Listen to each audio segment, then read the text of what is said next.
E mentre ci sei, ma posso dire magari una cosa? Oggi potete dire tutto quello che volete.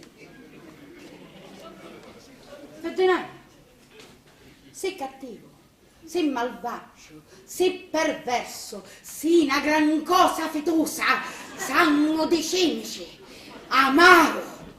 Sei contento solo quando può torturare la gente. E se potesse fare cavugli e spemmole, fosse ancora più contento.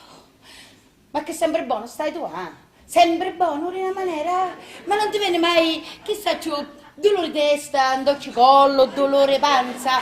Sempre buono?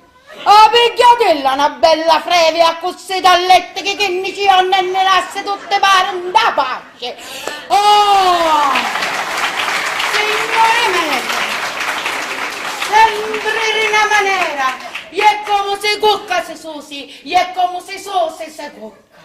Testato, doppato, chioso, ovo, sì, signore, perché solo un uovo non riesce a venire riguardato su sta fortuna a passo famiglia. Ma come dico io, ma come? Due carose si vogliono bene e hanno fortuna di sistemarsi economicamente e io?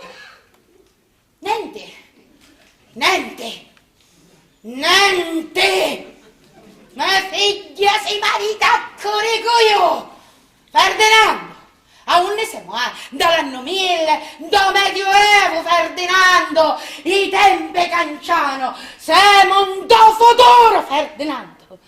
Non ci lavorare tu? Ah no? Vabbè, c'ero io. Ne faccio fuori io, gli faccio fuori e poi ti denuncio a tutti i tribunali per stupidità gravi e continuata. Ti faccio pigliare a pedate di tutti i presidenti della Repubblica Italiana, Ferdinando. Maronna, che natura sbagliata grave, che animalesca, è una cosa che non si può ottenere. Ferdinando, sei scocciante! Oh!